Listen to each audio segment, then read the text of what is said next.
שלום וברוכים הבאים לשיעור בהלכות לשון הרע. היום מצטרפת אלינו יעל, הבת שלי. אני לא יודעת אם היא תישאר איתנו לכל השיעור, תכף נראה. היום אני רוצה לשתף אתכם בחוויה שהייתה לי, ולימדה אותי המון. אני מקווה שתהנו ממנה. אני התחלתי להתעסק בהלכות לשון הרע איפשהו בגיל 22, 23, לא אתמול מצד אחד, ומצד שני לא ממש מגיל 4. ישבתי לי בבית כנסת, ערב שבת, שלום שלום, ונכנסות כל מיני בנות לבית כנסת, שלום, שבת שלום, שבת שלום, כן, שבת שלום, שבת שלום, שבת שלום. עכשיו, לכם בטח זה אחרת לגמרי, סבבה? לא קורה לכם בכלל, אבל אצלי היה שמאחורי השבת שלום, היה גם טיפלה של שבת שלום, וואי, איזה סילה מכוערת. שבת שלום, וואי, טוב שהגעת באמת. שבת שלום, שמעתי מה אמרת עליי, פקצה. וואי, שבת שלום, שבת שלום. מכוערת. ושוב, זה רק אצלי, באמת, אני כאן מכה על חטא, לא קרה לכם אף פעם, אתם ממש ממש מקסימות. לא קרה להם אף פעם. הם מקסימות. אף פעם לא, אתם בסדר. אוי, נוזל לי איילנר, אמא, איי. לא, רק אצלי. ואז ישבתי לי שם ואמרתי לעצמי, אופה, על זה למדנו, נכון? הרי אנחנו לומדים עכשיו הלכות לשון הרע, נכון?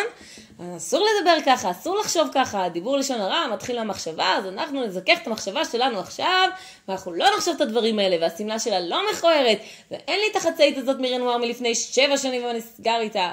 לא, שום דבר מהדברים האלה, בכלל, נשכח, הכל בסדר, אנחנו רק מתרכזים בדברים חיוביים וטובים. ואז נתקלתי בקושי, ממש ממש חמור. איך אני יכולה לעשות את זה?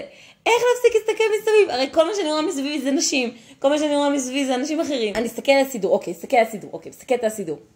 אבל המילים פורחות לי מהעיניים, והמחשבות נודדות בינתיים. לאיפה אני ארכז את המחשבות שלי? על מה אני אתרכז? על מה אני אסתכל? על הרצפה.